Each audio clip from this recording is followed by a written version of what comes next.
Presentation of the Town of Swanzey.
of the Board of Selectmen for today, Wednesday, January 14th, is called to order.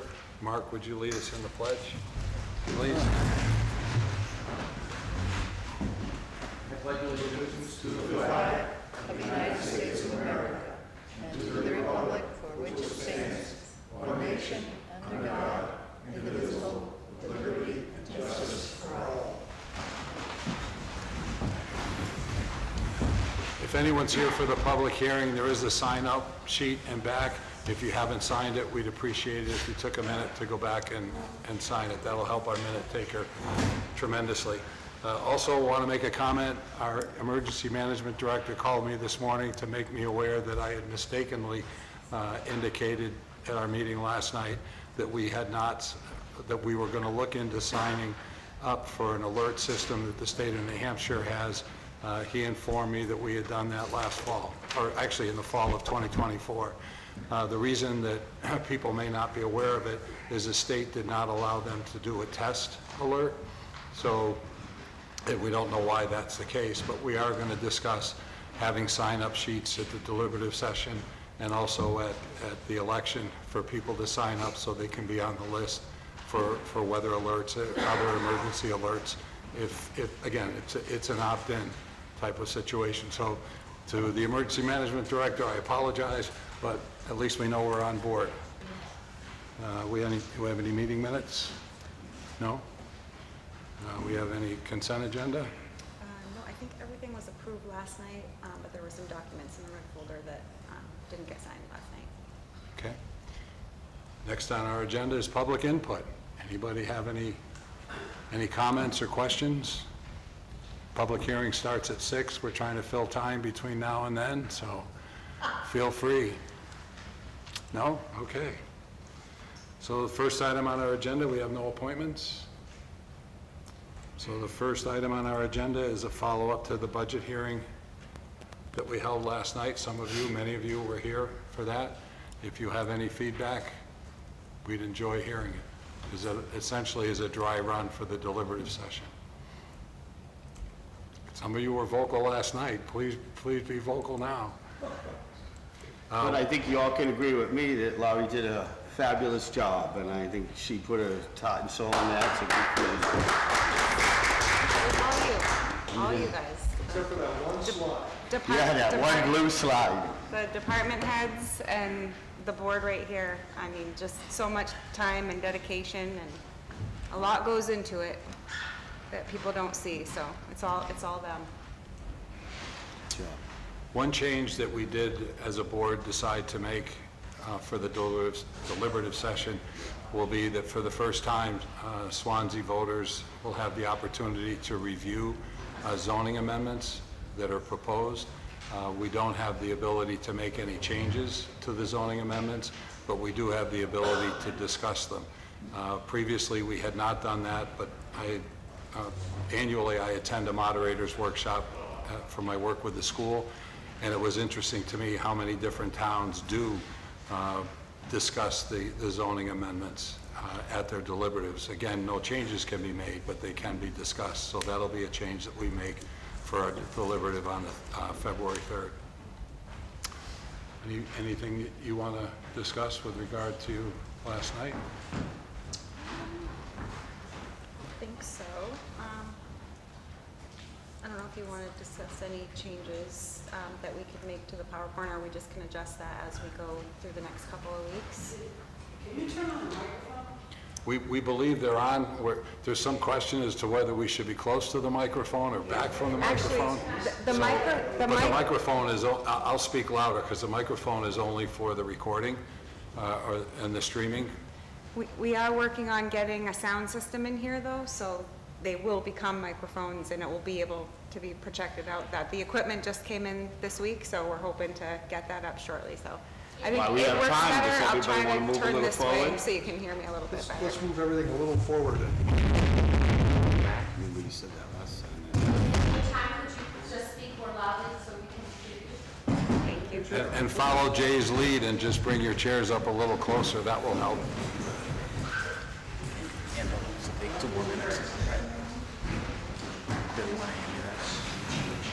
but I don't really. If you guys want to. that over the next couple of weeks. Any suggestions? And Bruce was cooperative. I heard Bruce is gonna come and we're gonna do a little run through it. I love that. I saw you on the side, told me you brought it up. Because I needed to find out if Betty was going to run. She is, because Eric Stanley is not going to run, so. All right, I think from my perspective, it was the background color, and that was changed, which was helpful. Also, there was a miscommunication between us and the town administrator. We will have handouts at the deliberative, which will be slide by slide, so people will be able to see them in their hands. Also thought that the pie charts could have been a little larger, because I think there's a lot of information there, and the way they came across on the screen in some cases was challenging to see. I agree with Jim, the presentation was terrific. I think the only change I would make in the text would be bullet points, so that they're highlighted.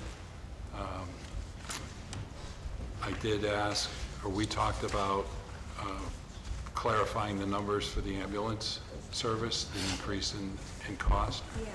That what we showed is what the net cost is, but it doesn't show what the true cost was. So in the deliberative, if there could be an explanation that we... Maybe we do a whole slide just for the ambulance. Sure, because that's going to become a critical part of the budget over the next 3 years. Did you have anything else, Mark? Jim? No. You looking to burn some time? Absolutely. You going to do the song and dance? Nothing? Seriously, anybody from last night that would like to help us out to improve the presentation for the deliberative? All right, then. Besides the sound system. Do we expect a lot of people at the deliberative? It was funny, the first year, wasn't it? It was, we had a lot the first year, and then we had less the second year, right? Well, the budget hearing turnout was less than last year. Right. And we had roughly a total of 70 people at deliberative last year. So I'm wondering, deliberatives I've been to in the past, the select board doesn't really participate much except they're asked questions. And I'm wondering if the select board should be sitting on the stage. And You've been talking to Mark? Not this Mark. No, not this Mark, that Mark. no, just because that clears up more floor space for people to sit and. Where's the screen going? So What? the screen could be over there, or I'm just trying to think of ways to let people get more comfortable in here if we have a lot of people, and also allow the presenter and the screen maybe to be up there and in front of you folks, because you know what's on the screen. You don't necessarily have to see it, you've seen it already. So I'm just saying. Although they couldn't see it last night. And hadn't seen But it. we will make that adjustment. Do you prefer the screen up and back, or yesterday was a trial? That's something for somebody to think about, but I'm just making the suggestion that having people on the stage clears up more floor space. It And might maybe makes it more project comfortable in here. voice better too. Sure. If we have enough chairs. We can look into that for sure. You're looking for space, or you're looking to hear it more coming this way? Yes, but Yeah. basically, if there's the people, if for instance Lori's presenting or moderator's presenting, Right. then if you folks are on the stage, everybody can get closer to them. If we don't have the sound system, we probably will by then, but if we don't have the sound system, it makes it easier for people. Pleasure. Kai, what's your projection on the install for the sound system? If we can get it here this coming week before Wednesday, I can set it up on Wednesday if everything's there. So the We'll have it up here by Wednesday, for sure. Amazing. That was one of my main problems, that people were yelling they couldn't hear out back. That was the biggest concern that I have this year, because people couldn't hear, you know? So if it works with you folks down here, that's fine too. Just Well, the sound system might solve that problem. That's why I asked you, are you doing it for having people have more space, or for sound? You know, getting us out of the way and you coming in closer? Because to me, it makes sense, you know, to come in closer so everybody can hear. maybe if a lot of people show up, you guys just. Yeah, we don't know. I think we're gonna get a good crowd.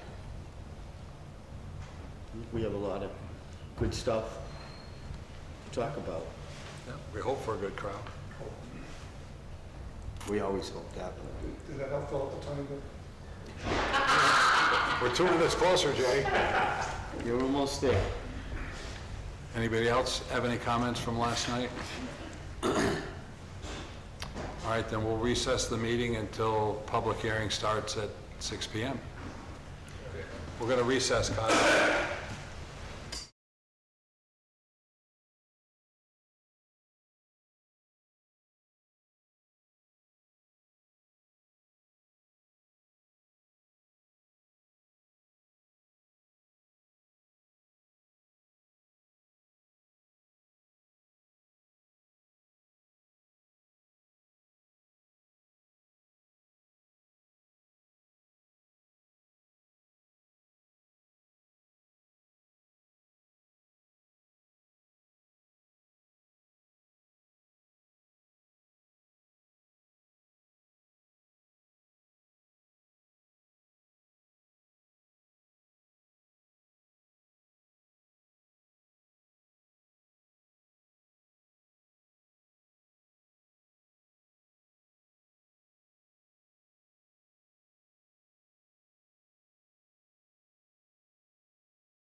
All right, we'll reopen the, I'm sorry. Turn your mic back on.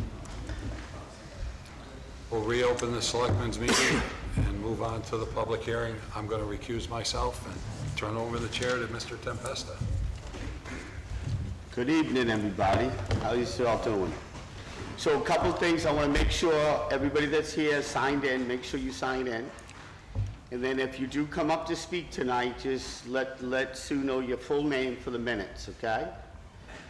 So why we're here again is because the board, which is a small board, me and Mark consist of, we sat through this and we decided that there was a lot of unanswered questions for the public. So we felt that it was unfair to both parties, and we figured we'd bring this back and we'd get all these questions answered and give everybody a time to try to understand everything that's going on here tonight.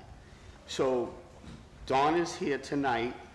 You looked at the recording, right? You watched the recording, and she listened to all the questions, and she put together her answers, and I figured the way we could do this tonight is let Donna come up. She'll read off, what she thinks she's answering the questions that you guys asked, and then after she's done, I'll have everybody would have an opportunity to come up if they want, and if their question didn't get answered right, they could follow through.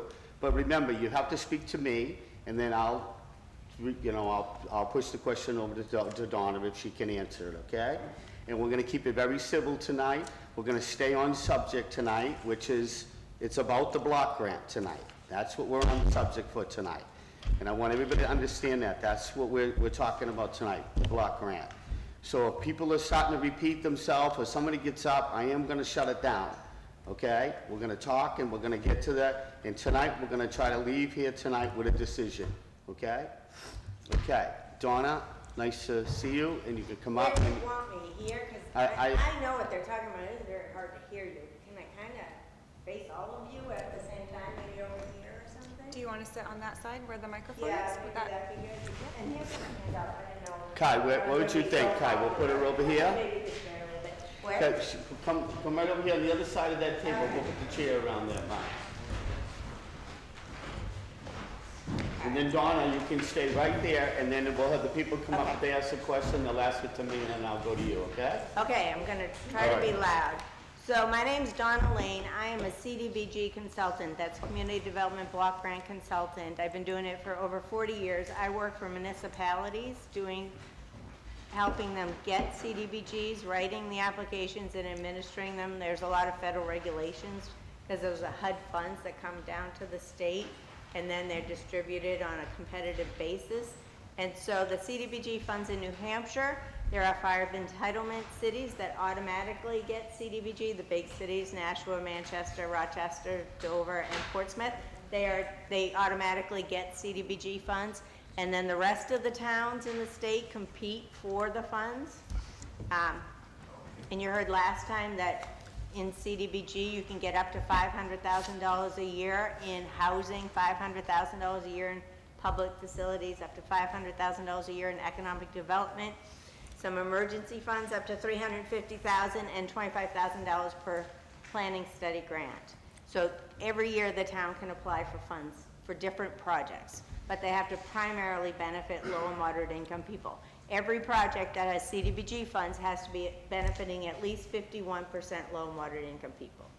So I'm just gonna, excuse me, I did see the video from last time. I apologize that I wasn't able to be here, and I'm going to address the CDBG things in a little bit. Excuse me, I'm getting over something, as we probably all are. So I wanna address the questions that were unanswered from the last time. So if we can go through those first, and then perhaps there'll be some other discussion. Okay, so I'm just gonna read a little bit to y'all. So the Plainview Senior Housing Development will provide 74 units of affordable senior housing for people aged 62 and older.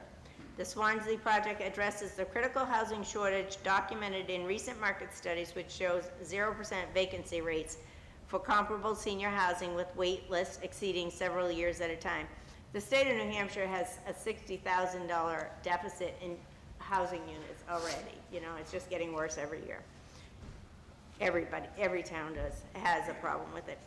So Swansea itself, 65% of the Swansea residents qualify as low and moderate income, which is a pretty high number. 30 to 35% of Swansea's residents are age 62 or older. Zero vacancy rates for comparable senior housings in the area. All comparable properties have waiting lists exceeding a year. And new senior housing frees up general occupancy for families, because people move from their houses into senior housing, and then they can, other families or their kids can move into their homes.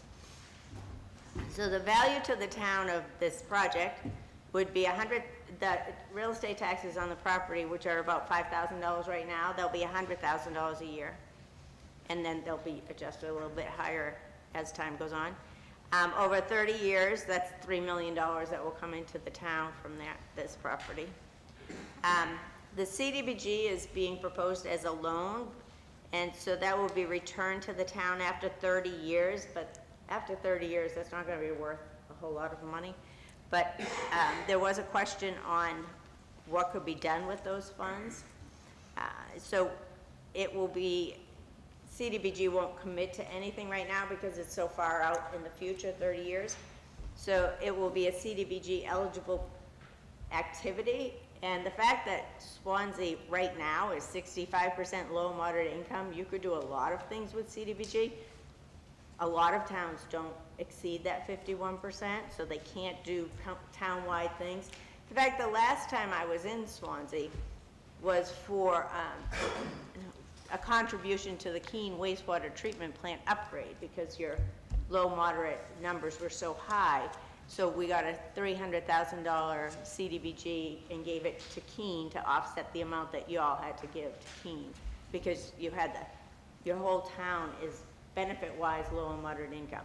So the repayment will have to be decided 30 years from now, but it will be likely something that's CDBG eligible. And the fact that you have such a high low and moderate income ratio in your town, that makes a lot of things CDBG eligible.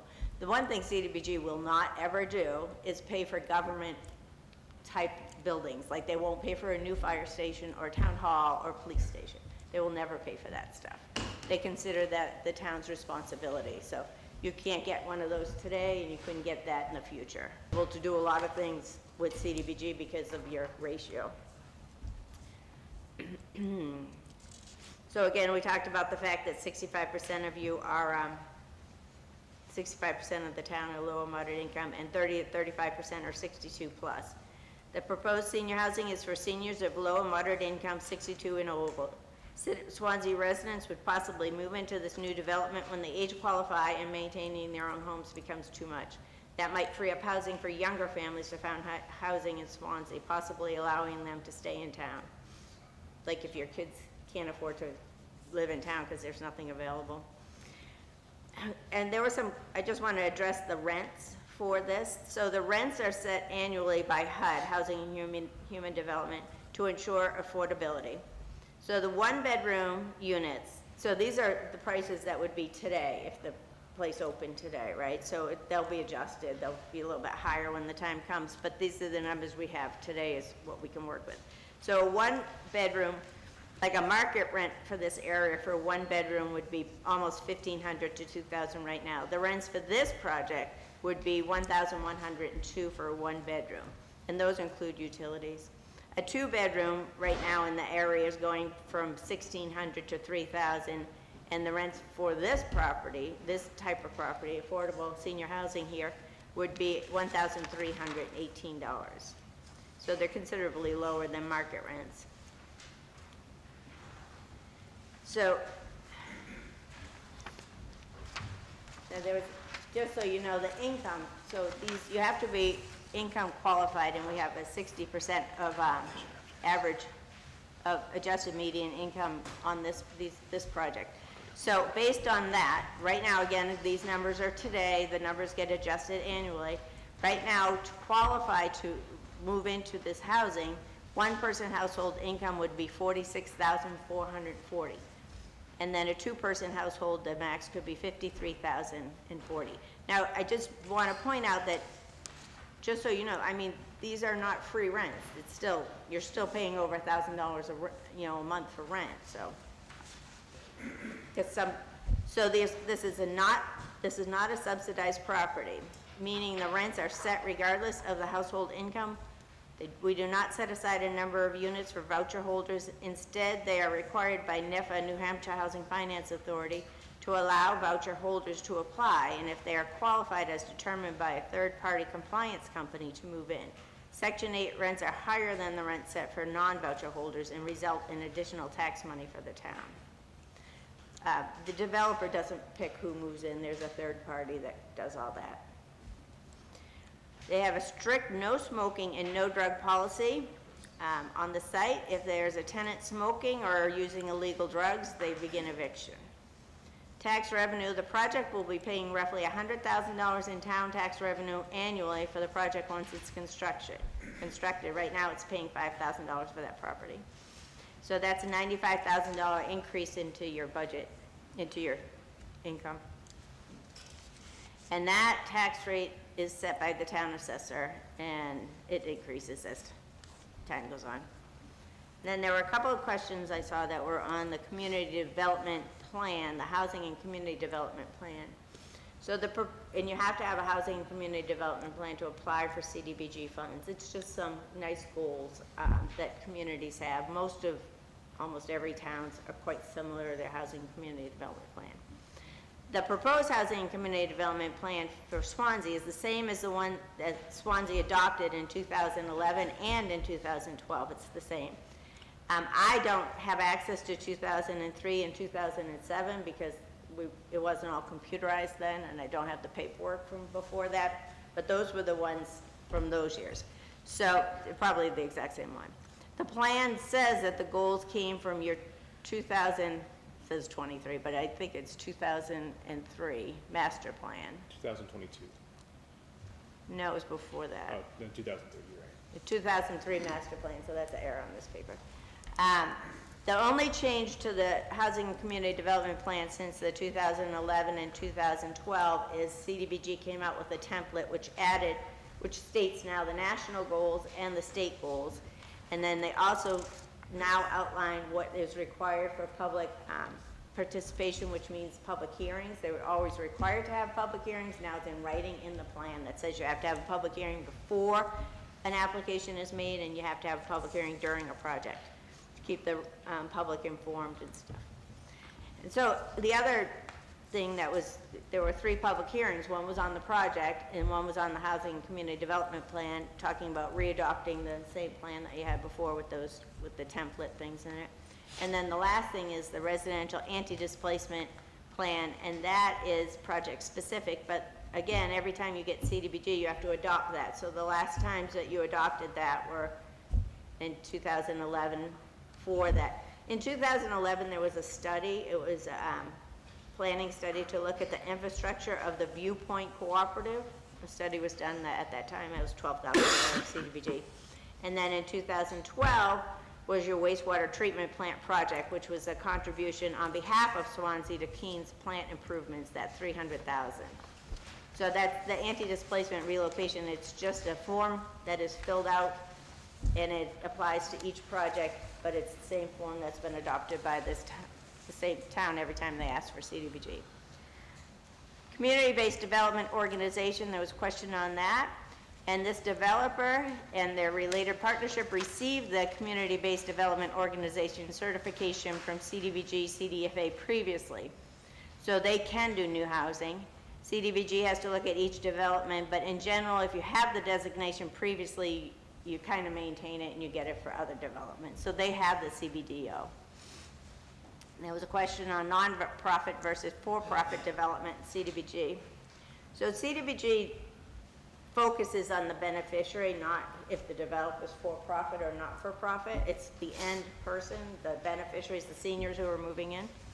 So the beneficiary is what matters to CDBG, the 74 senior housing units that will have access to affordable housing in the town. Basically, no developer can afford to build affordable housing without programs like CDBG, and mostly New Hampshire Housing Finance Authority is the primary funder on all these affordable projects, on I would say 90-something% of these affordable projects. And that's the only way affordable projects get done is the partnership. And it's New Hampshire Housing Finance Authority kind of forces you to ask for CDBG at the same time. They're just trying to spread out and do as many projects as they can throughout the whole state. So they want to have CDBG as a funder as well to spread the money around a little bit. The need for new housing in New Hampshire is extreme, including affordable senior housing. And in general, new senior housing opens up existing general occupancy in other housing so that it just kind of snowballs out so that they open up what's behind them to, especially family housing. I mean, personally, I'm sick of shoveling, so I'm getting ready to move into something smaller myself, so. But in my town, we have no options. You don't have any senior housing. Okay, and again, we talked about the use of CDBG funds once paid back. Generally, the payback period on these is 30 years. 30 years from now, any payback value will be minimal. The reuse of those funds will be dependent on CDBG, which is CDFA administers CDBG, so in here it says CDFA, on their approval at the time. As Swanzey is 65% low and moderate income, if it still maintains that status above 51%, most projects will be allowed, except for town function buildings. Like I said, no town offices and stuff. There was a question on administrative costs. In this budget, we set aside $30,000 for administrative costs. So that would pay for the town to hire a third party to manage. It's not going to be the staff at town hall that's going to be doing a lot of this. You're required to hire a CDBG administrator consultant, somebody who knows about federal funds, because there's a lot of components with federal funds. So the funding is built in here so it doesn't cost the town money. So the things that the $30,000 is paying for is to hire a consultant to pay for the application to be prepared, any newspaper notices, if it goes forward and the contracts come out to be signed, the town's lawyer looking over the contracts, those all get paid for. If you get pushed into requiring a single audit, then CDBG pays that share of that. And then if the town does keep track of their time, they can get reimbursed for any time spent on this. So the intent of the CDBG is to not cost the town money, that the budget's built in there so that these expenses all get paid. And the use of federal funds. The funds are currently obligated to CDBG for this next round. They're going to be spent in New Hampshire on some projects, here or some other town. The benefit to the town, to town people, besides having an option of having some senior housing later on, is the increase in the tax, the $95,000 difference. And so then I talked about how when you hire, if it goes through and you can hire a CDBG consultant to administer it. There are a few people out there. And then, so in summary, the Plainview Senior Housing Project represents a significant opportunity for Swanzey to address critical housing needs while generating substantial long-term revenue. With documented demand, experienced developers, comprehensive administrative support, and minimal time involved required, this project offers substantial benefits with appropriate safeguards and oversight. So basically, over the 30 years before the CDBG payback, that will be at least over $3 million in tax to you guys, to the town. So that's all I had for what I thought was addressing the questions that I saw that were not answered at the time. So. Okay, for you guys that had some of those questions, anybody that you want to follow up on your questions, you can come on up. I'm closest, so I'm going to take the first chunk.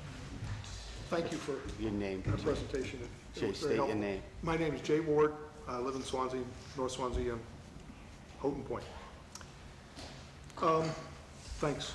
That did help with some things.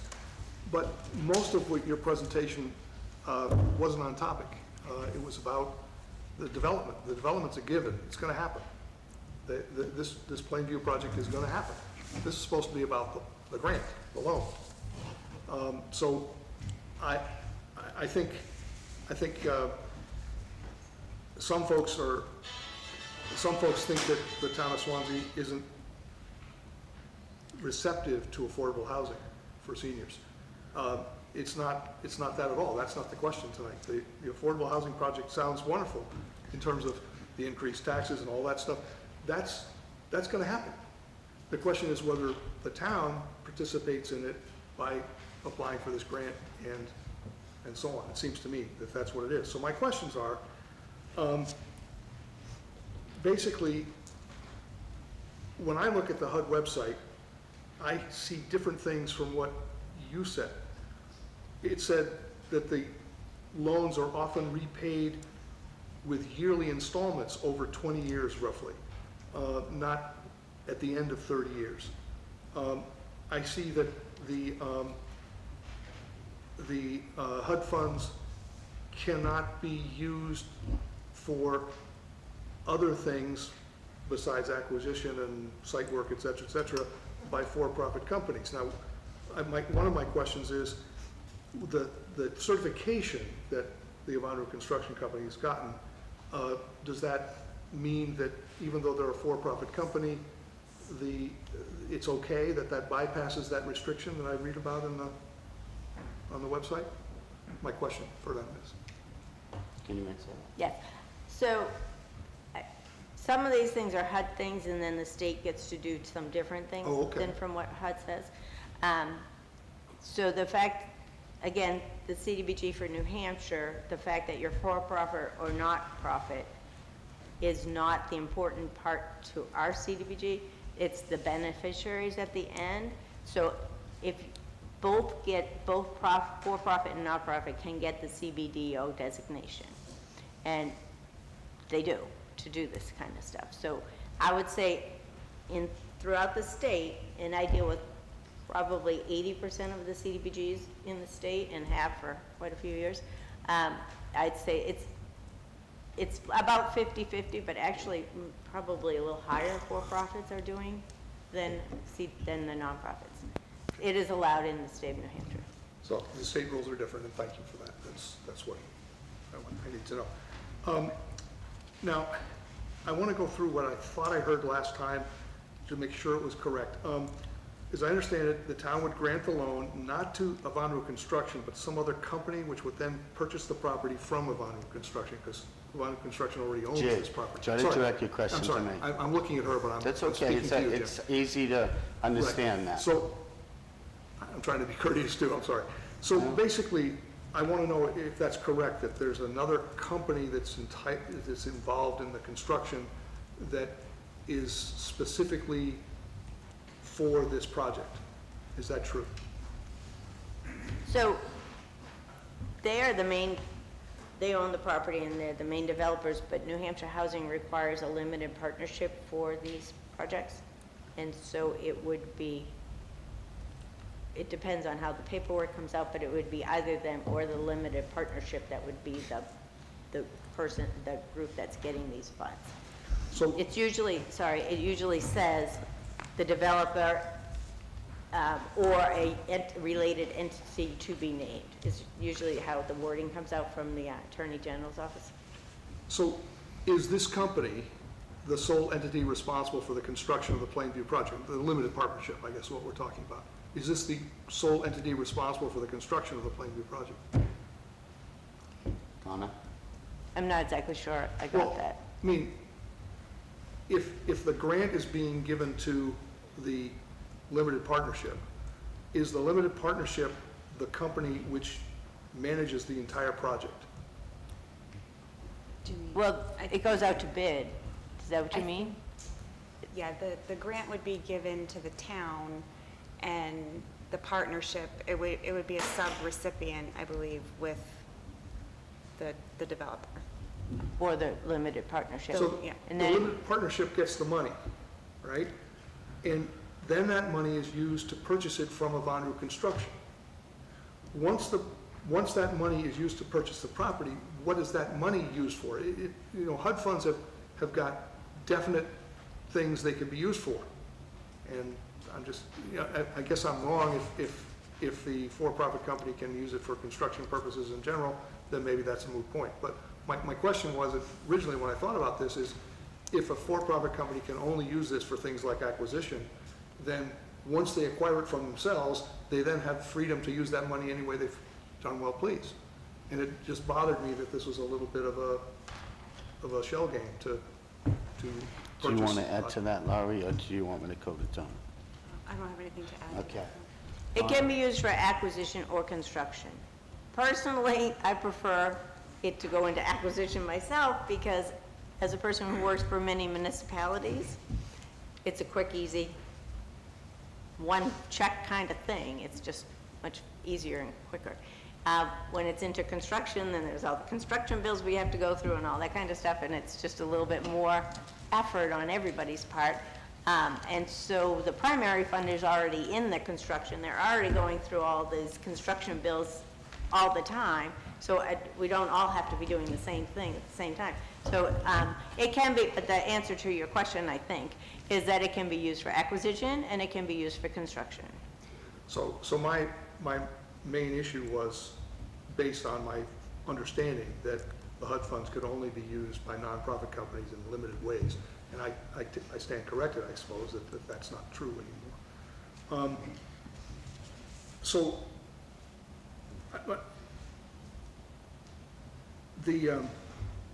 The question is whether the benefits to the town in the form of affordable housing, and not, you know, for seniors. I mean, I think if we think about the extra tax revenue and the affordable housing for seniors and all that stuff, that's a benefit to the town, but that's not, I mean, I have a feeling that this project would probably be built with or without this grant. So the question is whether the grant is necessary, absolutely necessary for this project to happen. That's my question. Is that a question? Yes, it is. Is it necessary? Is it necessary, Donna? It's part of the funding package. It is required. I think probably the difference would be the quality a little bit. I would think that, yes? Do you want Jack to address that? You would like to add in, Jack? Sure, Jack. Just on this question, Jack, right? Yeah, just on this question, Jack Mix, Building Group. There are multiple funding stacks to complete the project. There's tax credits that will be purchased by every investor that will make a huge investment in the community. That money doesn't ever go back to them. That stays here. Infrastructure. There's money from New Hampshire Housing that's generally soft money that's part of the equation that goes into this that they have through home funds. There's going to be a significant amount of money that the development company will leave in there. I think right now it looks like we're likely going to leave somewhere from my company, 1.5 million plus or minus of our own money that we're putting into the community project herself. And then there's CDBG, 500,000. So where that money gets moved around inside there to complete the funding package is kind of secondary to the overall cost of the project and the four funding sources that takes to complete the package, CDBG only being 500,000 of 23.5 million. But it is an integral part of that process. So my question is, can the project be completed without this money? Can the project be completed without? Donna, you can't answer, you're gonna have Jack answer that?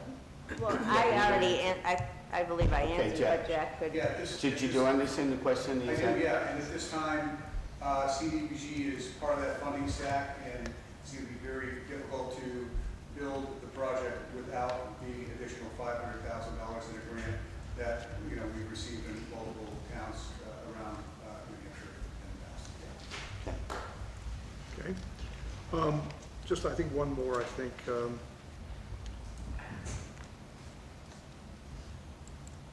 Well, maybe two more. Is it true then that the funds would be paid back to the town after 30 years and not in installments prior to that? Go ahead, Donna. Yes, it would not be paid back in installments. To be paid back as a lump sum? Okay. And 30 years is the time period? 30 years. It hasn't been determined yet, but 30 years is in general the time that these projects have the payback at. Yeah. I mean, my research on the website said 20 years, but I doubt your 20 expertise. I'm sorry. Can I answer that? 20 years is so they all have different requirements on how long you have to be affordable, how long the period of what you have promised. So this project is promising to CDBG to be both affordable and to rent to low, moderate income people. That's the two promises to CDBG. And CDBG requires you to promise for 10 years or 20 years, and you get points based on 10 years or 20 years. The promised beneficiary period is 20. And CDBG will put a lien on the property to assure that that benefit happens for 20 years. If something changed, then the repayment of the CDBG would be forced. Say in 10 years they sold out to a market development, then they'd have to pay back half of the CDBG, and it would come from the sale of the property, not from town taxes. Now, that's an important part to know. There's two things in general when I go to a town that's relatively new that hasn't had CDBG in a long time, and one of the questions is, what's it gonna cost the town? And so we talked about how we've built a budget in so that it's not gonna cost the town, we're gonna pay for any legal costs, anything like that. And the other question is the liability. What if something goes wrong? Now, again, I've done thousands, probably, anyway, 500 CDBG projects in the state, and we've never pulled a lien on anybody. They just generally don't go wrong. There's so many eyes on these projects. But there's a lien goes on the property so that if anything did go wrong, there would be no payback from the town tax base. It would come from the property. That's an important thing that I think everybody should ask. Thank you, and I'm remembering that, that when the project was presented, it was presented as being guaranteed to be income restricted for 62 That's over that's 30 New years. Hampshire Housing. Sorry, that's New Hampshire Housing's requirements are Right. stricter I'm than just saying that- CDBG. I'm saying that that's sort of dovetails with the idea of 30-year repayment, but that's all I'm saying. Let's make sure we don't get into a debate. Yeah, I'm sorry. I'm just confirming that she's. Jack, give me 1 second. I can also add to that too. The tax credit mechanism for these projects is generally the compliance period is 15 years. Generally, at the end of that 15-year compliance period, developers have an opportunity to re-syndicate the project. So sometimes they do, sometimes they don't. There's not stated 20 years or 30, in this case, likely going to be 30. But if there is a re-syndication of the project at the 15-year compliance period, which is really an opportunity to rehab, re-beautify the place and do another project at that, another re-syndication, which is upgrade the facility, whatever. Developers have an opportunity, once the tax credits are burned off, to reapply for tax credits again. At that point, if they do that, then generally the outstanding loans that are there then are generally repaid at that point. So it can be 15 years, it can be 20 years, so it could be sooner than 30. And my experience with developments across the state is that syndicators generally, they sell, the limited partnership sells to another limited partnership. A new equity investor comes in, brings in an enormous investment into the community again. And those loans that were outstanding are generally part of that new structure. And then there's money to rehab the facility, upgrades, and all kinds of things. So there is an opportunity for it, potentially to be paid sooner. But as far as the LURA, the Land Use Restricted Act, I believe that 60 years is going to stay for senior housing at a minimum. Okay. Okay, so two things. One is that select board has to decide whether that's enough inducement of payback in 30 years, or whether that's enough inducement to go along with this. And so the last question is, as I understand it, this is coming again from the HUD website, it's important for the towns and entities involved to have a good working relationship based on trust and respect. Is the board confident that we have a good partner in Avanu Construction, given his adversarial relationship to the town? Is that a question to the board? That's a question to you. I think So it's a very, that's the question I want you to answer as you deliberate. yes. I can answer the question now on my side. It's a good question. I do feel that there's a level of trust with this. There's duties that you have to follow through with, and we'll take the consequences for it if they're not followed through. And I want to ask you a question, Donna. You mentioned that you've been doing this for a lot of years, right? But it just feels to me that I'm sitting here at a public hearing over this, and it seems like we went to step 3. Is, in your past, doing this, I understood that there could have been a meeting with the board, the town administrator, you, and we could have had a meeting and discussed this to create some sort of bond before we jump into this, to grow that trust on something like this. Do you, like a pre-application meeting, is that something that Well, there would be, making sense? there is a pre-application meeting, And it seems but like it we doesn't. missed that, and that's where No. I'm a little set back. Because the pre-application generally comes after you've kind of decided you're moving forward. Yeah, but it seems that you put a public hearing in front of a pre-application meeting. I mean, that's where I'm gonna gain your trust. You're gonna explain to me what this hearing's gonna be about, educate me on, I mean, we haven't done one in 20 years, I think, am I right? Maybe, I mean, quite a long I time. thought it was 2007. I think there was some mention of. Well, I'm more 2012 concerned or with just the 13. impact of what it could do to the town, you know, the more that than anything. I listen to all the other things, but I'm more concerned with, you know, I understand we're gonna get 30,000, and you say that we can pay the town administrator, but we could get paid, but what about the time? What about her time or our people's time that we're gonna be at that desk taking the time to do this stuff? You know, those are things that I'm concerned with. That's what that time, money's for, to pay if you put time into it. Yes, we get paid, but that's time that's taken away from the things that the town needs to function, you know? And I gotta be honest with you, our town's right now in tough shape to, I feel there's a little risk here, that's all, and I wanted you to comfort me on this risk, you know? I think there is risk here for the town. Do you feel that there's no risk for the town in something like this? I think that the risk is covered by the lien. You think and the the risk is covered contracts. by money, No, by the lien on the property. by the lien on the property? So what happens is CDBG there's a contract where it grants the funds to the town.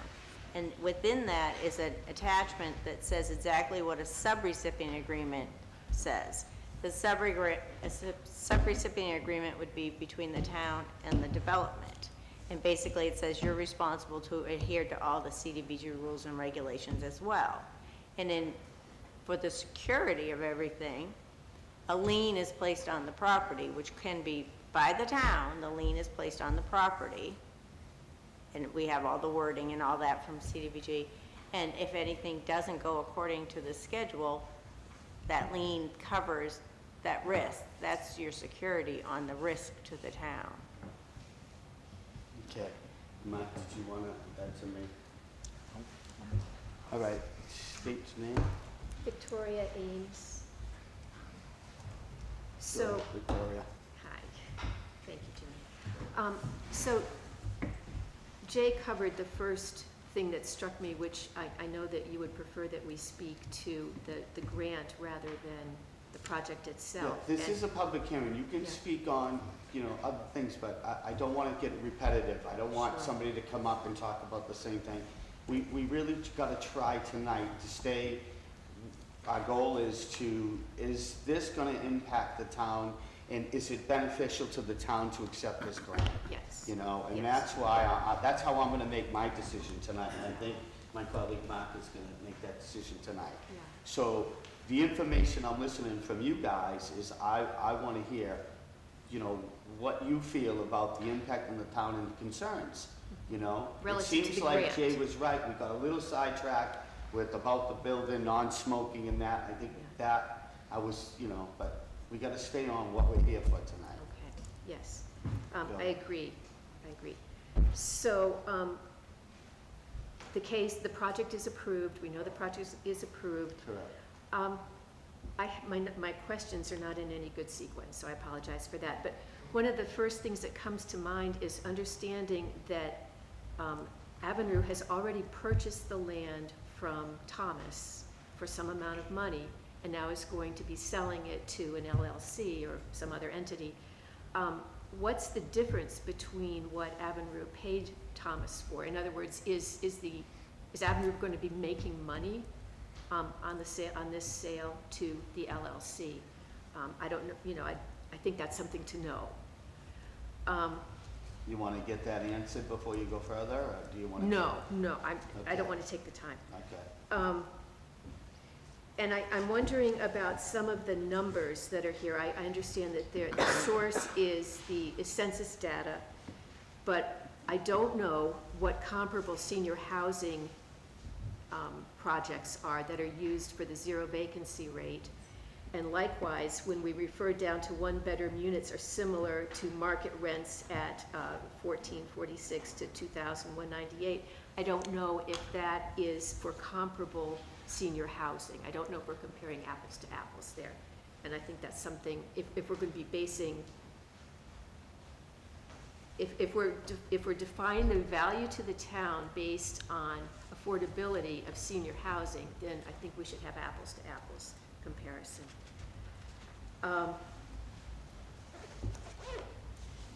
I guess my biggest concern, though, is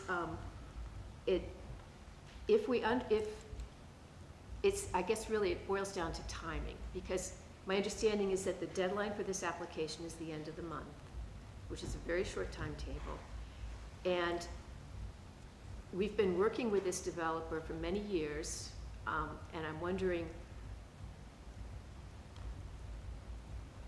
why this request is coming in so late and under such pressure, because I don't think that that's fair. And as you were saying, to if we had had some pre-meetings to talk through exactly how it works, to have official information, that would be really helpful. So it feels a little disingenuous to put this much pressure on the town for what is going to be a big, it's going to require a lot of human resources to manage this thing. And I'm also very concerned about the whole topic of risk, okay? Because we just heard that in order for this project to be built to a reasonable standard, in other words, to not cut back on finishings or, if it's necessary to have this money to do that, it feels like the finances of the project in general are precarious. And it makes me very anxious when we're talking about having, relying on a lien and the town having to come in and mop up afterwards. So if this funding package was necessary at the offset, why is it coming at us now? And why the pressure? And I think it would be really nice for the town to feel a little more confident in the finances behind the project. And I'm also sad to learn that I thought a very good question was asked at the last meeting, which was, could any of the compliance payback be used to cover the town's legal fees for this project? And I guess not. Thank you. Next. Anybody answer these questions? Okay, Mike, you can come and sit down. Hold on. Looks like Jack want to speak. Did you want me to answer those questions, or? Those weren't questions, right, Victoria? Those, yeah, and you're good with this. No, we're good, Jack. Okay, we're good. If you want me to answer any of them, I'd be happy to. Yep. Yeah, I have a couple of basic questions. Jack brought up the fact that after 30 years, he can make this and do a upgrade and market value. Does that mean that he can now change that from a senior housing to an open market where he can up the rent to have a higher end renter? Jack, can I answer that? So I didn't say market. This will stay senior housing in perpetuity, and end of sentence. The rents are regulated by HUD, they're administered by the State Housing Finance Authority. Nothing changes. We have an opportunity to re-syndicate, which is to add an upgrade or add, remodel, so to speak, but that's it. It's going to be senior housing in perpetuity. Yeah. That's a good point, because I was going to say one of the conditions of the approval of the plan was a deed restriction of 62 plus. And deed restriction is there unless you go to court to get it removed. And the other question I had is, if for some reason, I'm not saying it's going to happen, but the project does not get completed. My understanding through the HUD thing is that this money, that whatever's spent out there, we have to, as a town, go get that money to repay the HUD. You want that So, question answered? You know, great question, but not where we're at. This project is bonded. Something happens to me, something happens to the project, it is 100% bonded, will be 100% completed. There's no worries from the town of this ever being not completed, because it'll be bonded and will be finished here. In New Hampshire housing's history, there's never been a project that failed. Okay, they've got thousands of units, thousands of projects, hundreds of, whatever, how many units across the state. And the reason why this application came in, just to clarify that, is because we were in a funding round. New Hampshire Housing didn't take a bond application in July of the new fiscal year. They made an announcement in late October, early November, that the ones that were next in line that didn't get funded, this project, were going to be the next ones to be funded. So we were beyond the July 1st, and we couldn't apply for a CDBG until now. So that's the reason why there was the timing. It has to do with the timing of the financing and decisions made by the State Housing Finance Authority to allow this project to move forward. That's a good answer. I just want to make sure the select board knows that it would be the town's responsibility to make sure that was collected.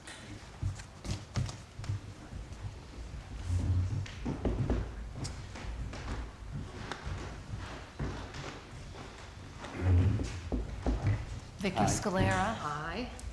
I'm a little haphazard too.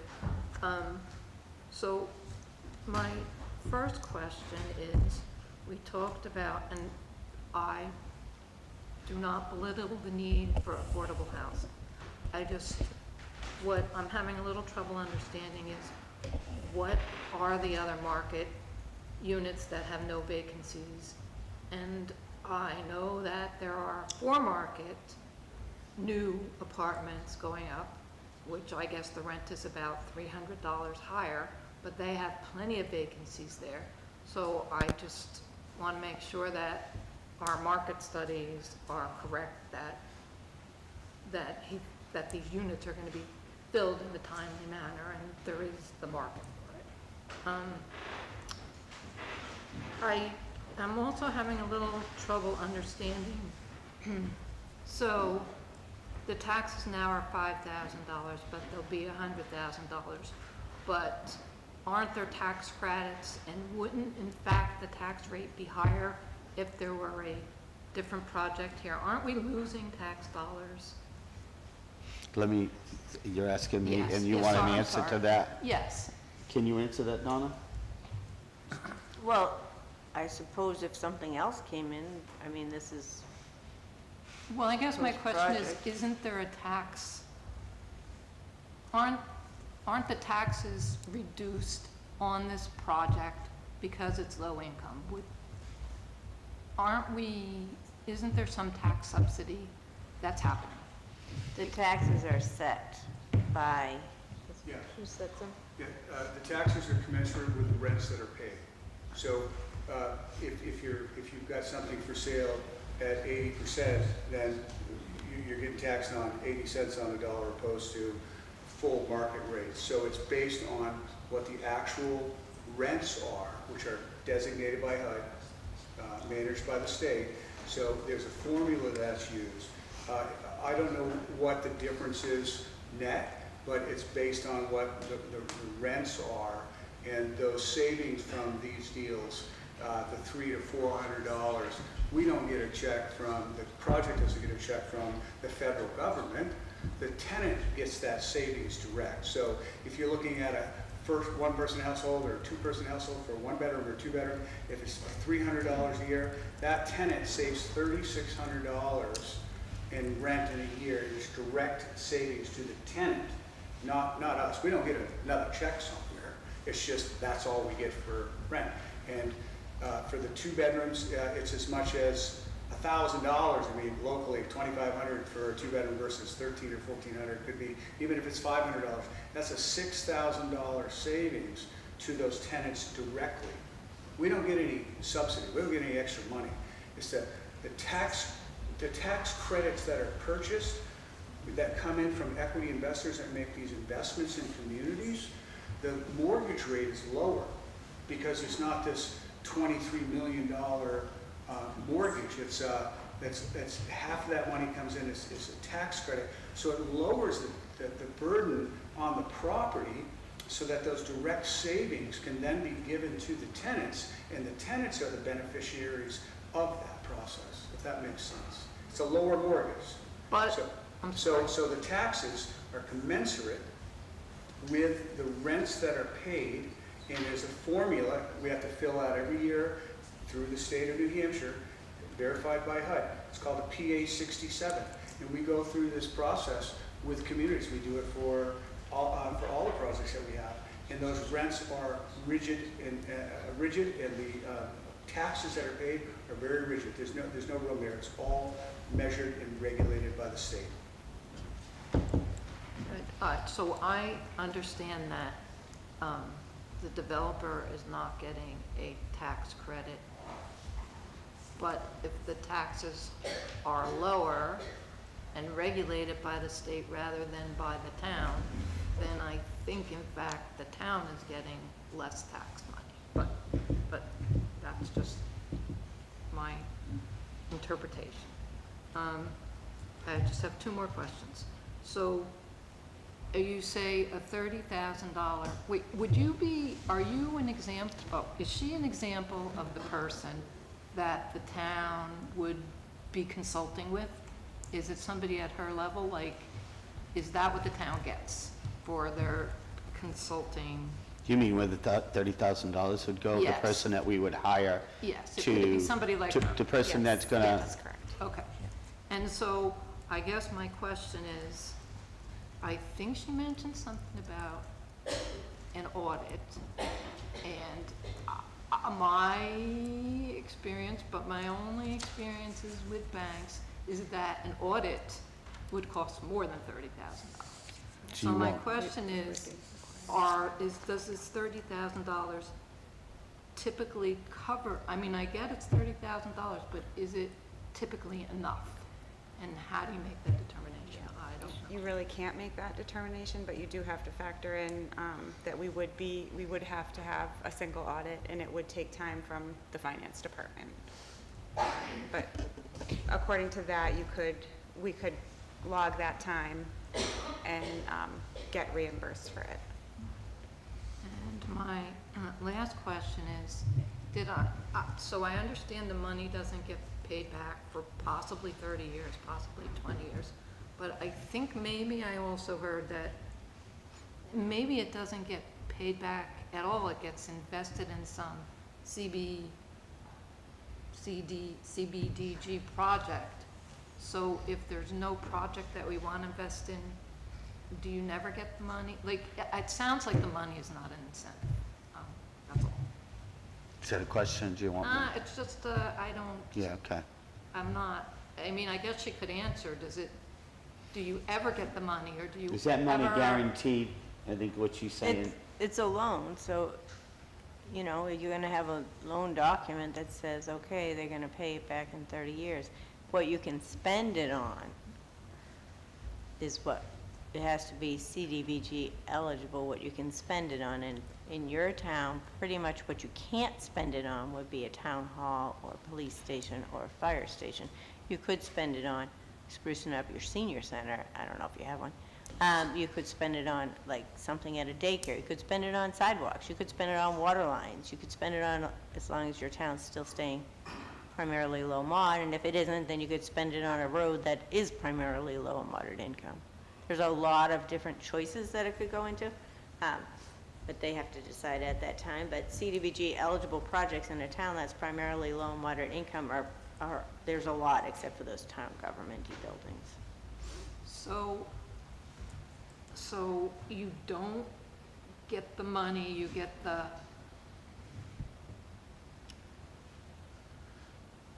ability to have the money be spent on something. So maybe the money doesn't directly come to the town, that you go to CB and you say, we would like to use our money to buy X. And if it costs 600,000, they say, okay, this project is okay, you get the 500 and you pay your 100,000 and you're done. Is that how it works? You get the repayment and then you can spend it on something that's approved as CDBG eligible. So if you spent it on whatever your $600,000 thing and they said, okay, you just pay the difference. So the money comes to the town, but the town has to verify that they've used it appropriately. It basically has to go towards another CBD project. But you sort of get That's the cash low. and you can sit on it until you have a project that's approved? Or you, Right, they said, you know, most of the CDBG goes out as grants. It's unusual for them to go out as loans, but the developments do loans. But most of the developments that have done loans have done it, and usually they just took them as loans and then granted them to the LLC. Now they're taking them as loans, has to do with the tax credits. And so the loans haven't been coming in. So the CDBG in New Hampshire isn't saying exactly what can happen in 30 years because it depends on who the administration is in all places, higher and the state at the time, what they'll allow. But that in general, there's a lot of, almost everything you can think of, probably, except for those things I mentioned, are CDBG eligible as long as the beneficiaries are primarily low and moderate income. I don't know if I'm answering you correctly or not. I think you are. Okay. Thank you, everybody, for Thank your you. patience.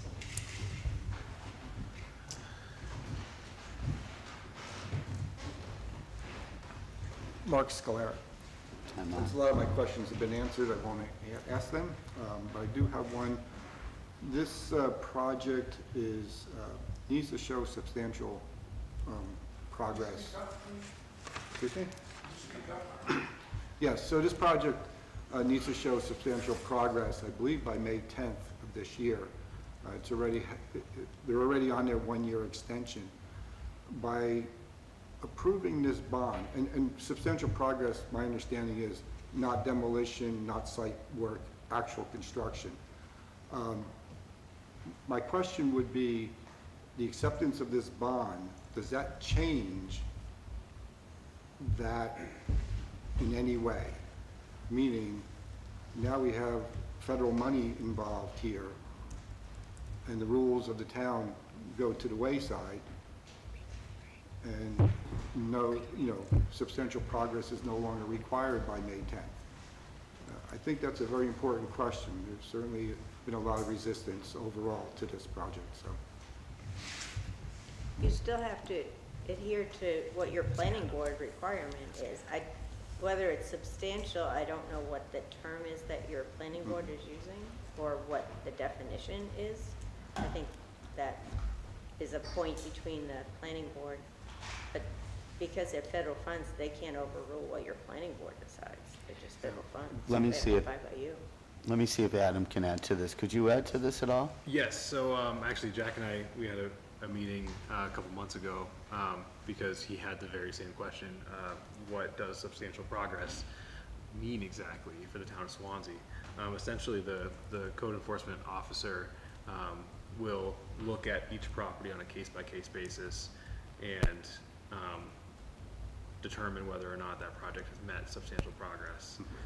Our site plan review regulations, they don't have a set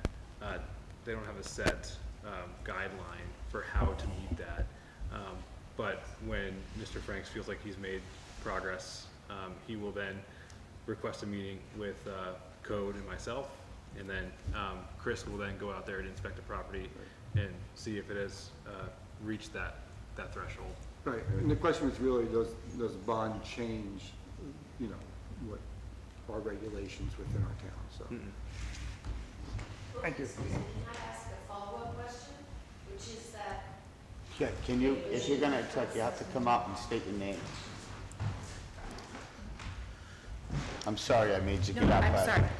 My name is Sheila Heffernan. My follow-up question is, I mean, I am very much concerned about the risk, but now I feel like I'm gonna throw up when you say something like that, because there's nothing, you're not defined about what substantial is, so how do we know what kind of guideline the person is, the inspector is going to, what is the set of criteria which this person is using to decide whether or not it's substantial?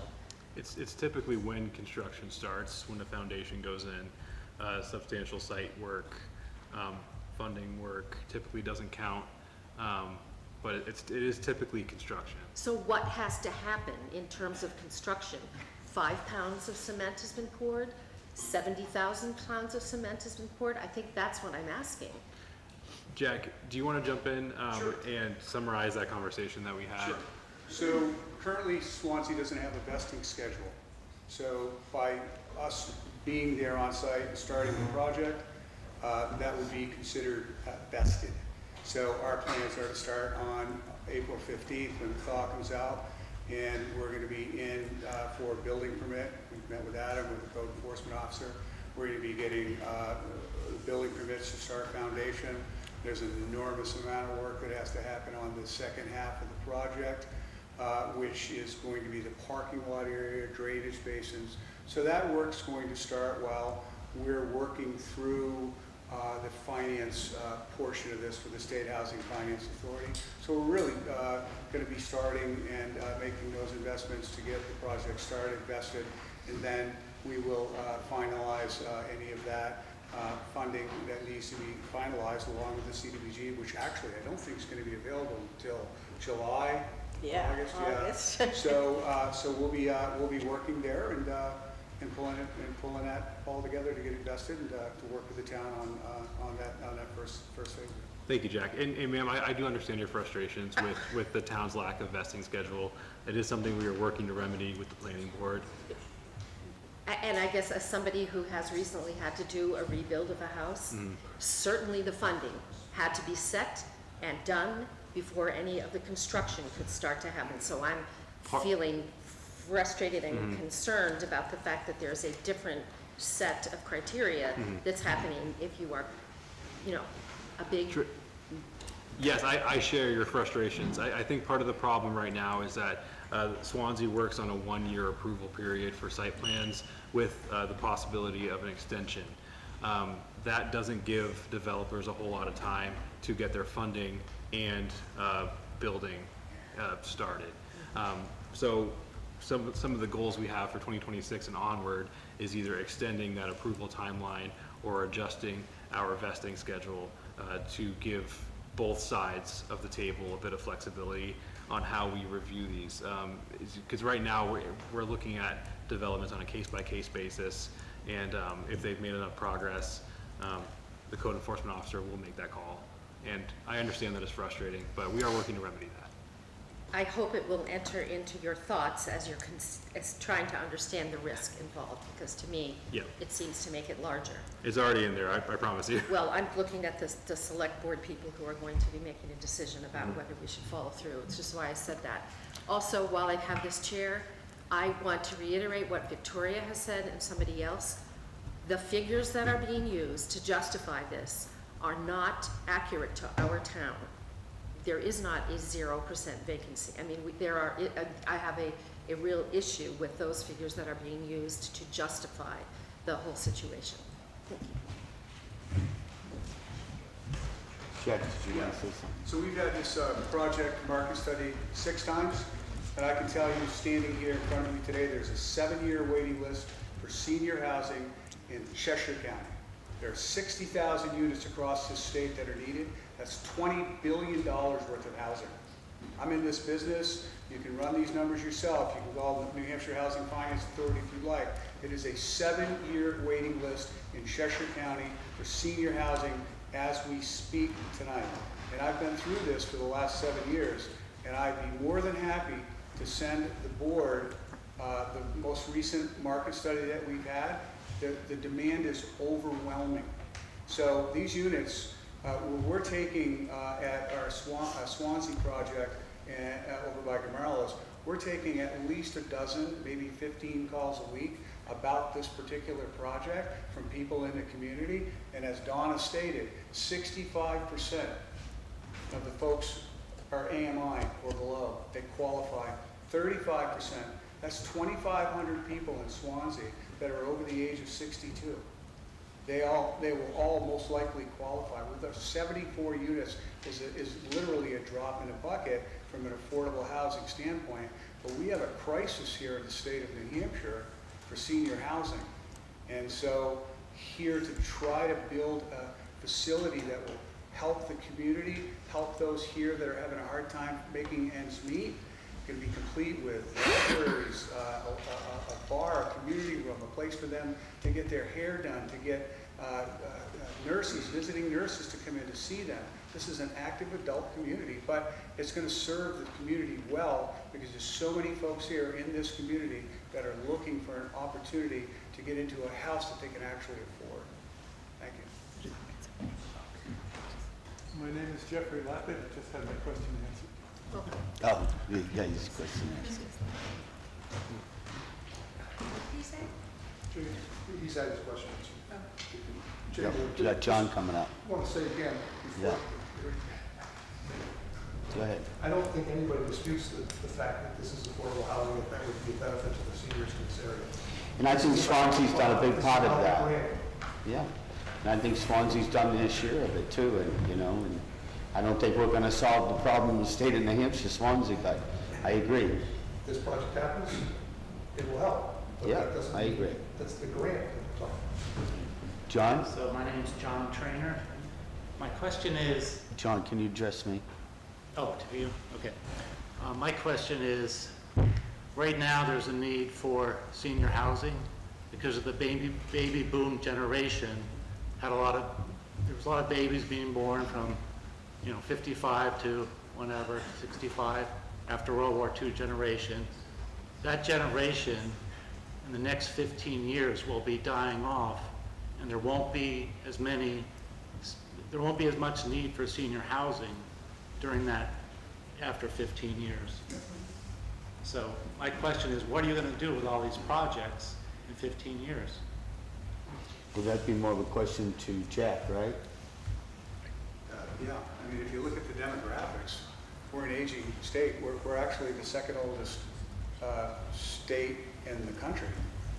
So the idea that just people are just going to die and there's going to be nobody to fill those units is not accurate by any stretch of the imagination. In fact, if you take a look at the demographics across the state, folks that are in their mid-40s to their late 50s, early 60s, that's a huge block. So we're looking at a problem that's going to continue for at least the next 35 or 40 years from the demographics that I've looked at and the market studies that I've looked at. And also, too, people are living a lot longer these days. People are living well into their 70s, well into their 80s, and into their 90s and active. So, if you take a look at the trends, but this is all data-driven. This isn't anything that I came up with. I'm just regurgitating points from market studies that I've been involved with here in the state and in the community specific to Swansea. And the market studies that we have had done are specific to that site location and the town of Swansea. Well, there were less people born after the baby boom generation, so I don't feel that there will be as much of a need. Thank you.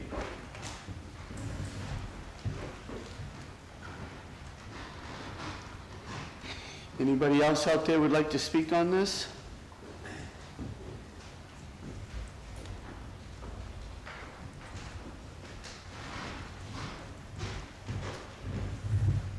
My name is Mark Fiedler. I live in North Swansea. Did you hear that, sir? Mark Fiedler. F-I-E-D-L-E-R. Hi, Mark. Sticking to the idea that this is about this money that they want to build. Essentially break it down to, he's asking for $500,000, is that what it is? That's what the grant is for, All right. $500,000. For him to go ahead and build this place. Now, at the end of 20 or 30 years, we assume we'll get the money back. That's an assumption. And then you'll be forced into using that money for something in the town. Where my immediately thought would be, give that back to the taxpayers who are funding this stuff. But you can't do that. They're going to shoehorn you into another project. And that's a problem. And the statistics he's stating are a problem. Well, I went to college when I got out of the Air Force, and the first book they handed me was How to Lie with Statistics. So I don't buy any of them unless I research them personally myself. It's easy to say words and convince people if you're a good salesman. But is it right? Let's just be careful, Lon. I know. I had a student, I taught industrial arts for 23 years, and I subbed in this class because I was a teacher's aide at the time. And the kid was one of the worst problems we ever had. Well, he grew up to be a man, and I had a job in a park for 41 summers. He was walking there. He was in his maybe 45, 50. And he said, I know I was and he said the name. He said, I was terrible. He said, but you were the only guy who ever told me the truth. And we got to talking about what is right and what is wrong. Well, he said lots of people get into the gray area. Well, that's kind of in the gray area. He said, I'll tell you what the gray area is. The gray area is, it's wrong, but we're going to do it anyway. And I had to agree with him, for this kid who was a pain in the neck came up with a pretty bright statement that I have never heard in my life from anybody else. So this is a tough decision to make here. But the bottom line is we're helping somebody and we're not going to get the money back. And that's the way the loans are set up, so that they hamstring you and trap you into respending, which as this gentleman just said, or a couple of them said, that the demographics and the numbers of people are going to drop. Maybe we would like to have that refunded to the taxpayers. I have a young daughter and son-in-law. He's a regular guy. He works as a landscaper. He doesn't make a lot of money. Their tax went up $1,300 last year. It was about a 35% or so increase. This is going to do so many other things, this type of project, to this North Swansea area. So we're back to the gray area. Okay. Thank you. Thank you very much. You gonna come back on some of the things he said? Is that what you, yeah? I'd like to say that that's inaccurate. You'd like to what? I'd like to say that that's I may not have done a good job explaining myself. If the partnership in 15 years decides to re-syndicate that, Yep. that community development block grant is a mortgage instrument. It is on the deed. That has to be dealt with at that point. That has to be paid back if in fact this is re-syndicated. We don't just get to reuse that money. That's not how this operates. It is a mortgage instrument. Just as the debt on that project has to be paid, the partnership has to do its responsibilities for a mortgage instrument.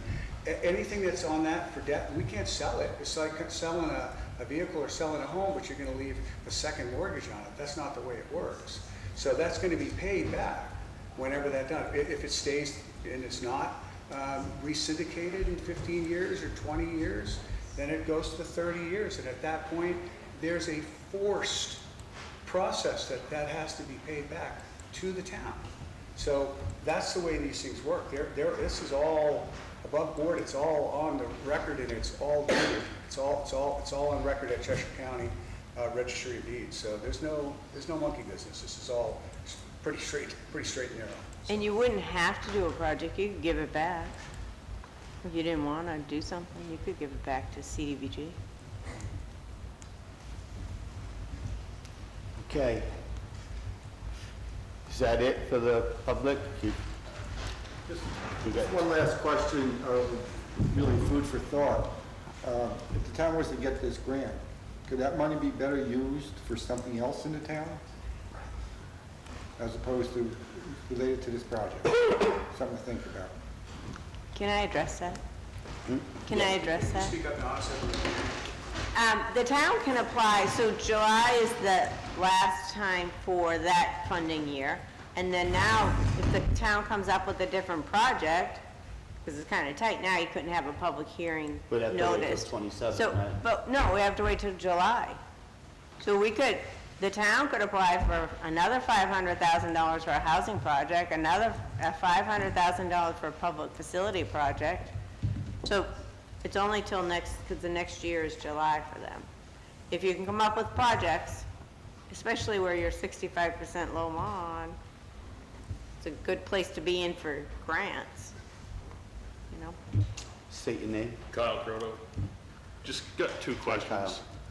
Just two questions. If, and things happen, so if this $500,000 loan goes out, I understand everything's bonded and all that, what are the chances something totally unforeseen happens? Does the town have to pay back any extra money? Is there any chance? Because if a company files bankruptcy, they owe $20 million, they end up settling for a fraction of that. Who pays the difference if something were to happen? And is there a chance in 30 years that this money never comes back? Which, I mean, obviously there is, but is there So any? there's two questions here, right? Yeah. All right, let's start with the first one. You want to answer the first Yeah, one? so the first one, you said if something goes awry and who pays back, the CDBG. So there's a lien on the property, and for the 470, that's minus the 30. That's 500 minus 30. So there's a lien on the property for 470, and it will be a forced sale. And if, say out of that, because CDBG won't be in first position, they're never going to be in first position.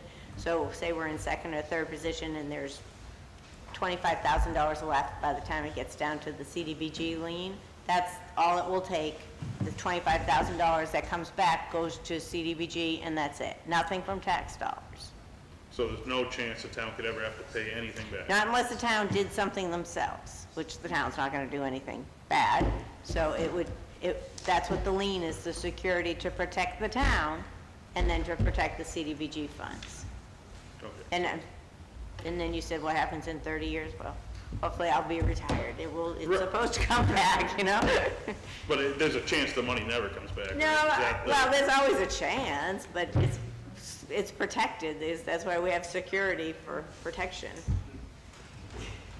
Yeah, Jim. Yeah, I can also add to that, the developer is responsible and tasked with getting the project built. That's what the developer does. So goes out, gets construction management firms, gets this thing built. If the developer steps out of line, New Hampshire Housing Finance Authority is monitoring this. They have people on site on a regular, consistent basis. Strict guidelines for the developer to follow through with the project.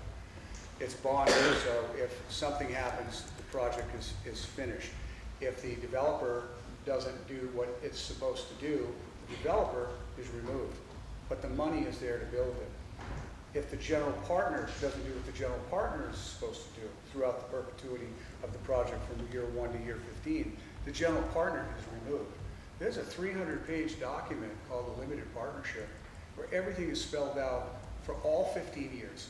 And if there are any mistakes made by developer, general partner, and there's provisions in there if the limited partner does something that's not right, the State Housing Finance Authority steps in and takes everything over and sees that this is finished through in perpetuity for what it was designed for. There hasn't been one project the state, New Hampshire Housing Finance Authority, has done in the last 40 years that's ever failed. As I spoke with the planning board, the zoning board, there are hundreds of thousands of dollars of reserves that are set aside just in case there's an issue or problem. And so these things are very well funded. The equity investors that'll be purchasing those tax credits have hundreds of billions of dollars that they've invested in communities all across the country. They're well funded, and these projects are set with all of those measures in place and handled appropriately in case there's a hiccup along the way. And again, those instruments are needed. They're on record. So you've got a project that an equity investor, $23 million, we might only have $10 million of debt on it after that project is completed. I don't know what the final numbers are because we haven't gotten there yet.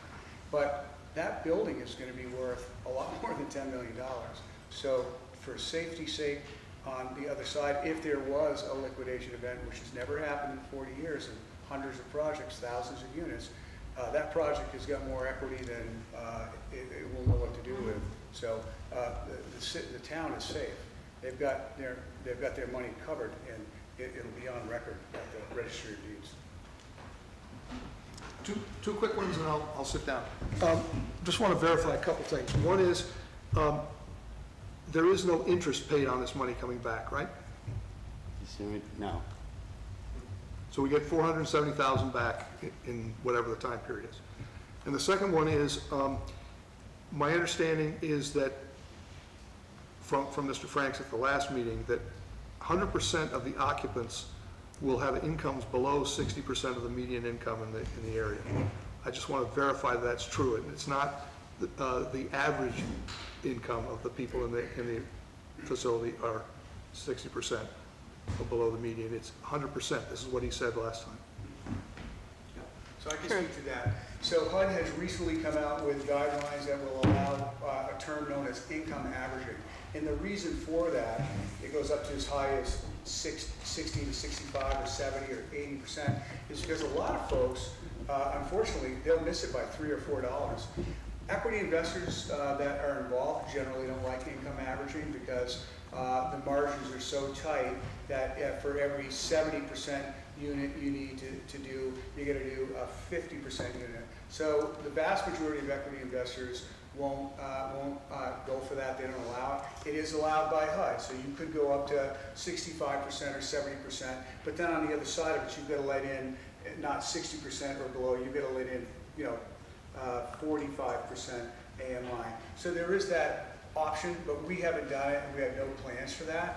But because what they normally make you do is your income average is at 57%, and that 3% is it's a very big number. These projects generally have a 1.15 DCR. The state sets that so that any of the projects is not going to make a ton of money. These things don't put off a ton of money. They make the bare minimum to survive with all their reserves so that nobody gets wealthy off these things. It's a benefit to the community, and that those savings go directly to the tenants, and that's what this is designed for. Thanks. I was just looking for a yes or no. So it's getting a little repetitive here. So if the funds get paid back... You're going to have to come up here to the seat. If the funds get paid back early because, I don't know, the project goes so well and they don't want to have debt, then do you have the opportunity to get the money back early, or do you always keep to whatever schedule you keep to? I don't think anybody'd say, no, you can't pay back early. Oh, sorry. Can I answer that? Sure, pay back early. Go ahead. All right. So I sit here tonight as a selectman with Mark, and I listened to everything tonight. And this is... Oh, Billy, I'm sorry. You raised your hand late in the end here, huh? Guess I'll have a cup to.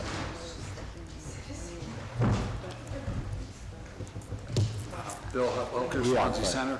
Okay. I appreciate the opportunity, and I'm just thrilled to see how many people came to the meeting. Given the circumstances, it's challenging, but I've heard from several people, and Bill, real quick, we just want to make sure Bill's speaking as a public resident, not as a select board member. I should have said I called, spoke with an attorney, and the attorney indicated that I should disclose that Avenue Development is a client.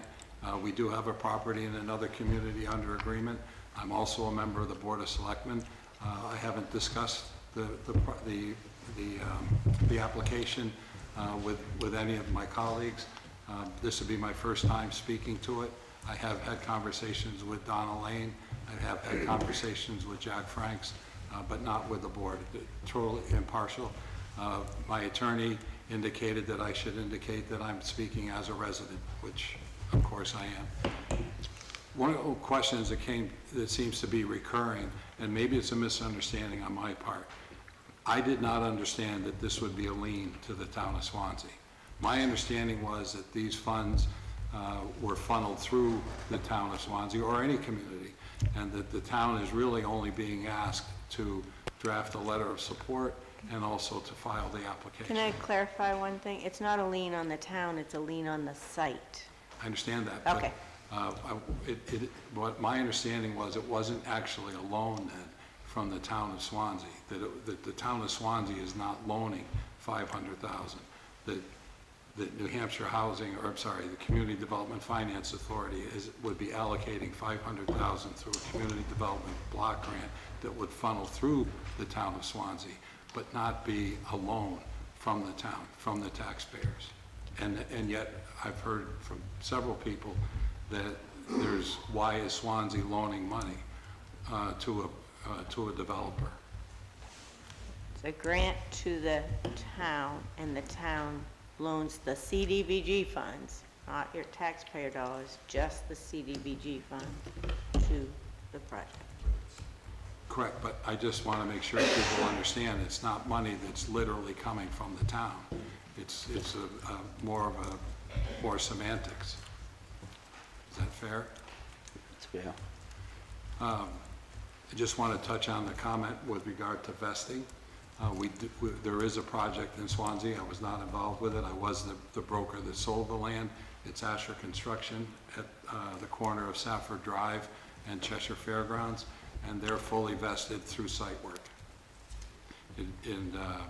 So that, I think Mr. Franks addressed that as well earlier. My main concern as a taxpayer is that the town of Swanzey in the past has supported and benefited from CDBG funding. We have Page Homestead. The town wasn't involved, but the water and sewer that were run through funding from CDBG through the county. My concern is that given the track record that we have two projects that were testified to that the town has supported, this is a third one.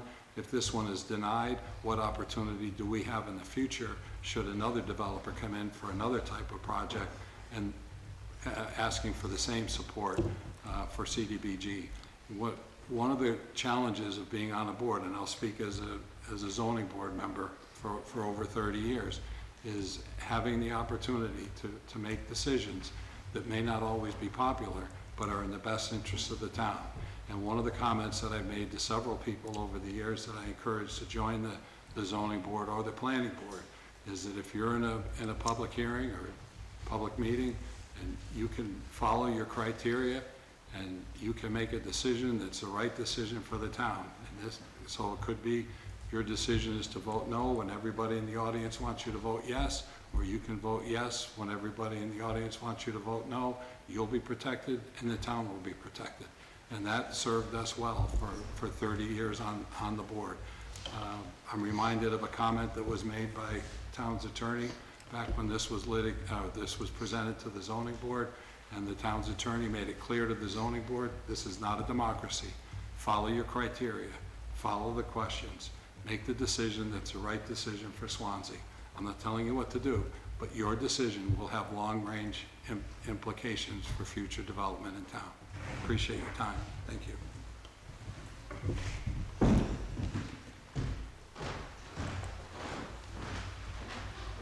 Is there anything else out here? Someone about to close the public hearing? All right, we're going to officially close it. Do we make a motion? Make a motion to close the public hearing. I second that. In favor? Aye. Well, I just want to speak for a couple of minutes about, sitting in this chair. This is a big decision for the select board. It's extremely big, and I listened to everybody tonight, and there's a lot of things out there that I didn't listen to because they weren't really focused on the block grant, and I get it. We have to listen to everything. This is what a public hearing is about. You guys voted me to sit here, and one of the things that I have to remember is one thing. I need to protect the town of Swanzey, and I got to make sure that we don't take risks that we don't think, that I don't allow. And so that's where I'm weighing this out now. And one of the things that's bothering me is that to take something on right now with our town, the way it is right now in our town hall, finance department especially, I think you can relate to this, that we are so backed up with any extra work right now in our town hall is gonna put a big demand on us. And I'm not sure what this is gonna take. I'm not sure what this is gonna take. I heard both sides, like you said, words are words, anybody can say words, and it's hard for me to sit here to know what side to believe on a lot of this stuff. So I'm gonna digest this for a few minutes, and Mark, I'm gonna let you start, and then we'll go from there, okay? So from the beginning, my concern was, again, I think somebody had actually brought it up, it seemed like this was all rushed. I get that there were certain criteria that had to get in on time, you didn't make the first one, and then, but it seems like we were rushed through everything, like, okay, here it is, here's a hearing, like Jim had brought up earlier, that we didn't even have an opportunity to even discuss this before all of a sudden we're having a public hearing. I get it, me and Jim are both new, it just seemed rushed. I agree that our town finances were pushed. I understand that we'll have somebody and maybe there's money there to allocate if we put any time into it, but my concern is what else is going to suffer if we have to keep an eye on what may have to happen for this grant money, what's going to suffer within the rest of the town, and that's my concern right now. And one of the things that makes me lose a little of it is, Victoria brought up a good point tonight, speaking about how important this $500,000 is when we got the project gonna break ground in April. We was gonna break ground in April.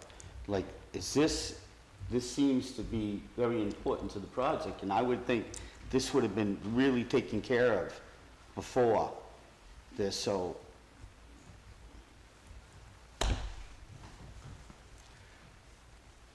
Go ahead. I'll give you one chance to say one thing, just so I can grasp it all. Really, the public hearing's closed, all right. I can't allow it yet. We can't. What? What did I do? What did you say? No, the public hearing's closed. He can't speak. He can't. Once I close it, I think that's the rules. Nobody can speak. Right? You all gotta understand, this is my first public hearing, so I can make mistakes. And I apologize. I'm trying my best here. I'm trying my best here.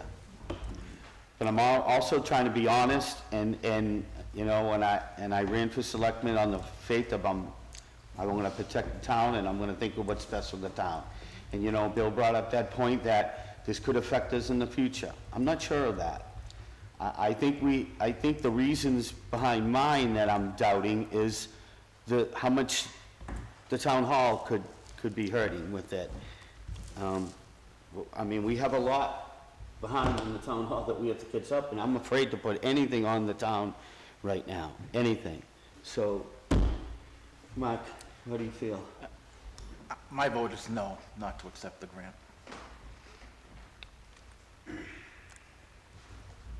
Okay, so you making a motion to? I make a motion to not accept the grant. And I guess I'm gonna second that.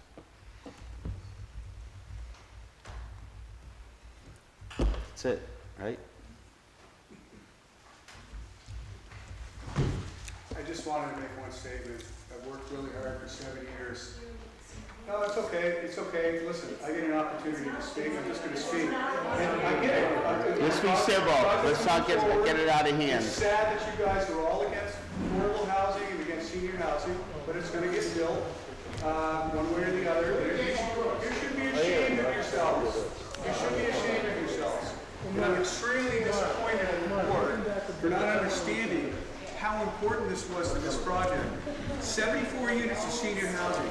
They've been screwed for 7 years. 7 years. I'm a taxpayer, and I own property in this town, so I have an opportunity to speak and voice my opinion. It's really not ridiculous. Enough. That's why we built a lawsuit. Enough. Because of bullshit like this. Enough. No, just stop. You're a fool. Well, that's absolutely a fool. Senior housing, guys. Jesus Christ. This is hey, everybody want to stay in that's in the town, please? Everybody stay back for a minute. Let him go. Thank you. And I'm going to tell you right now, after that result, I'm glad I made the decisions that I made.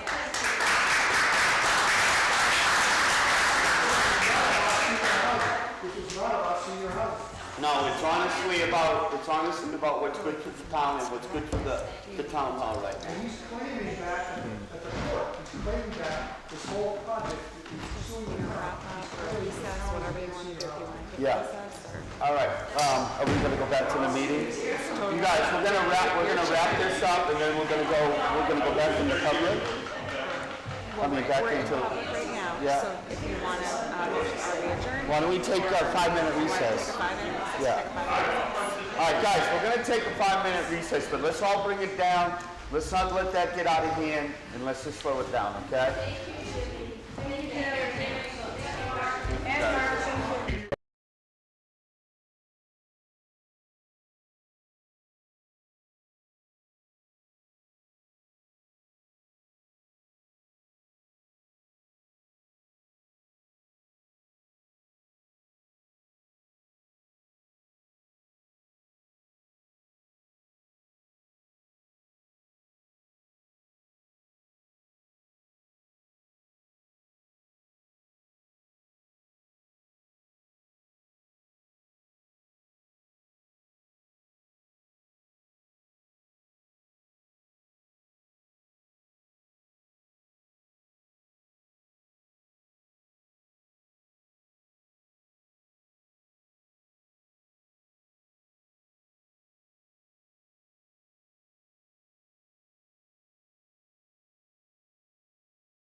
Sit down, Liz.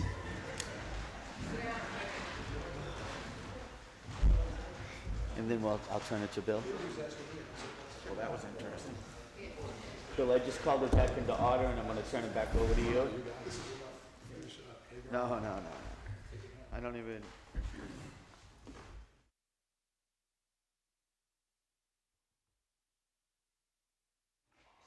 Close or away? Perfect. I know where you left off.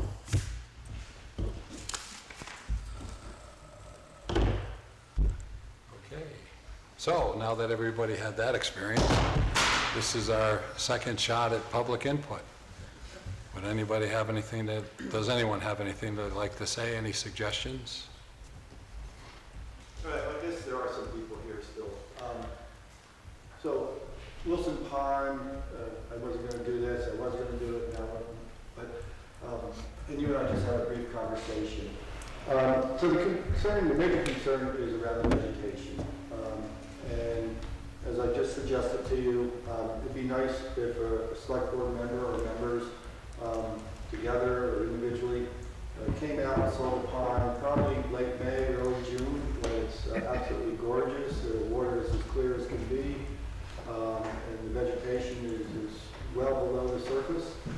And then come out again, probably mid-September, late September, and see what the pond actually looks like. To the point where people who enjoy kayaking that pond, all aspects, especially the north end, the area where the water comes in and splits two ways. There's a large parcel of land in between that. It's actually part of my property, but there's nothing I would ever do with it. It's kind of like a nature refuge. People go in there, they park their kayaks in there, they listen for the birds. It's a wonderful area of the pond. By the time we get to the late season, you can't get in there anymore, and that's new. That really happened where I've heard those complaints surface last year. Even though it's been growing more and more, people have been able to navigate it, but it's to a point where you can't navigate it. My boat is used for water testing. I try to get it to all the same spots, and as I get into that area there, I'm literally powering a pontoon boat to get into that area. I can't trust the motor to not, just pick up more and more vegetative growth on it and cleaning the thing. It's really brutal. And so, the request is for the town to really work on getting a grant so we can get a watershed management program for Wilson Pond, similar to what was done with Swanzey Lake several years ago. I think having that study done is what's going to dictate what needs to happen beyond that. And my understanding, and this is all new to me, my understanding is with that study that you'll be able to apply for more grants to get things remediated. It's a multi-year process, and every year that we delay, it's just going to be worse and worse. It might be something right now that can get treated fairly quickly with chemicals, through the state and the authorized people. In the future, it might not be. So it's one of these, I'm thinking, we spend a couple pennies now and save a lot of dollars later. It is the most visible body of water in Swansea. Granted, it's not the most attractive area in the sense that, we're not surrounded by mountains or hills that, make any lake, more appealing. It's in a very densely populated area. But it's a wonderful producing body of water. Everybody saw the fish that was caught the other day, and after we want northern pikes in our pond, they're there. But, there's a lot of vegetation, a lot of fish in here. So that's my opening statement. I don't know if anybody else wants to add anything to it, but feel free. So Mark, before anything's added, could you explain the grant process? What I understand what you mean about doing a grant for a study, because that then leads to the potential for other grants that you wouldn't have access to without the study. But could you just enlighten us a little bit with We that. really can't very much. I know we can't do it because, you know, even though we call ourselves an association, we're not an official association. The grant money needs to go somewhere, so it would go through town. Oh my gosh, we just had that here, didn't we? But yeah, my understanding is the town would have to be the ones to apply for it. I don't know if anybody else could add anything to that. What was the specific grant that you were referring to, Mark? Well, I know Swanzey, they initially got a grant, I believe the town was behind it, and was for a study, created a watershed management. Yeah. So we did something in Ringe to that same effect, and we worked with some of the lake associations. I can't remember if it was Menominee at the time, or Kentucket, but I will look into that, because I believe that you can have somebody from the association doing the work, and that they would just need the town to basically say, you know, yep, we are in agreement, we want to help fix the lake. We did do something. I remember something coming through the planning department over there, and even, you know, presenting the board with something to accept. I think that Jeff Lapis, who was the president of the Swanzey Lake Protective Association, who was here earlier, might have more knowledge about how they went and got their grant. Okay. Thanks, Jay. Yeah, and look, we're willing to do a lot of lay work. You know, we have a vested interest in that community, but we do need the town behind us and to be in a position to do whatever needs to be done. Right. I just wanted a little clarification on something, not about any grants or anything, but piggybacking off of the vegetation issues and all the other things that are going on for their pond right now. I wanted a little clarification on seeding trucks that come and take water out, and whether there's regulations on that, because I videoed hydro seeding there last summer, and not only were they filling the trucks, but they were throwing the seed into the water tanks in the wind, with the wind blowing, and all those seeds that are going into our water, which adds nitrogen and all kinds of other things into the water, which hence more vegetation and all kinds of other issues. But, so I was wondering if there was any kind of, like, process, permitting, restrictions, or anything like that about that kind of situation that's happening. That's a real good question. Go ahead, Jay. I brought to the select board a draft ordinance, but I think as we thought about it, the taking of the water is not so much the issue as the mixing and The seeding while they're doing it, correct. while they're doing it. And so the ordinance I wrote has to be rewritten and then approved and so on. And it was a little hard for me to think about how to write that ordinance, because you don't want to write an ordinance that can't be enforced. Correct. So if you don't see the people mixing it, it's kind of like littering. There's a littering ordinance, and nobody's supposed to litter at the foot launch either. But if you don't see them do it, you can't enforce it with a fine. So that's where the impasse is at this point.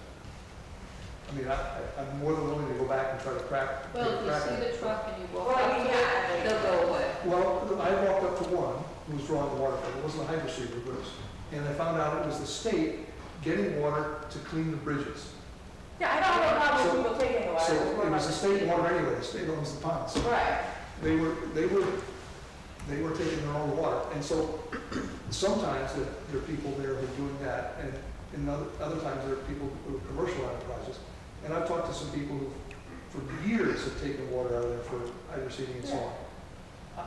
I wonder how we can limit it to a narrow thing you can't do in an enforceable way. Well, I don't know, that's why I was asking, are there rules about seeding at public, like, is there? We could write the ordinance saying you need to have a permit to draw water from the pond. Well, that was also my question, is like, for the Does state. the truck go right up on the beach there? Oh, yeah. The truck goes right up on the beach? Well, it's Huh? Beyond the beach? It's not it's a There's boat no launch. beach. No beach. Well, the boat landing then? Yes. Maybe I worded it wrong. There's an area just to the south of the main boat landing area, the dam, where there's a pull-off there, and oftentimes the trucks would go there and run their hoses into the water and so on. And that's where I found the guy drawing water from the pond for his koi pond down the road. Things like that. Lisa, Ryan, correct, me, he knows what I'm main question is there I mean, New Hampshire has a state water, regulation, rules and regulations about especially shoreline. Is that on The website? It's on there if it's an official fishing game boat launch, but it's not an official fishing game boat launch. The only one is up in Claremont, the only one they have in the state on Connecticut River at least. So what do their rules say? So their rules say you can't pull water out of it for commercial use like hydro seeding and so on. But that's a state regulation for only the state run. Right, but I think as property owners, we also have to follow rules and regulations about seeding right near the water. I'm just trying to. When I talked to Fish and Game, they said they weren't willing to come out and enforce it because it's not a state, it's not a fishing game boat launch. And So they're saying it's, you shouldn't be doing it, but they won't enforce it. Right. Yeah. So the answer to my question is it doesn't matter. Okay. Well, We're learning a when lot I of, confronted them, they said, oh, we're allowed to be here, but they left. When I videotaped them doing it, they scrambled real fast. So if you can get there, One guy told me that he got permission from the town hall. Yeah, and it wasn't about just taking water out. I don't care about that. It was strictly about the seeding. That was my only concern, because that's also part of our property. what's your capacity, Mark? For what? Your boat? Oh, I don't know. 1,250 pounds. Well, depending upon who's elected, you may choose to approach the board shortly thereafter, schedule that. Have a meeting on the boat? I don't know if we could do a meeting on the boat, but, or if they could do a meeting on the boat, but, well, remember, you gotta add a few more. So anyway, but you may wanna have, if you wanna have the whole board go, I think you may wanna schedule that when the new board is elected. I think you hold 5 people plus you. But in the meantime, it seems like any information that we may be able to gather, I think we're a little bit overstressed internally. But any information with regard to study, maybe Kathy Bergstrom, I'm sure she'd be willing to help with that, and Jeffrey, would be beneficial. To be, and those are two good resources, people that have done it. So. And in terms of boat capacity, everyone on Wilson Pond has a pontoon boat. Or, So what do they call that? I think we could build a bridge across the pond. Just be careful, it's not historic. Yeah. That could get you in trouble. Just kidding. Maybe you didn't hear me. And just one other thought, Gloria, maybe, I know you speak to like Brandon from time to time or certain things. You might just want to ask them a little bit about that. and then if there's stuff we can do, you just tell us, we're all going to do it, or tell us where to look, we'll look. Sounds good. Anything Thanks, else? Lori. Thanks, Bill. Anything else for public input? Well, thank you all for coming, and everybody that was here before, thank them as well. It was great to see a good turnout tonight. Doesn't happen often, but we appreciate it. Thank you. Anything else, Lori? Take care, thank you, everybody.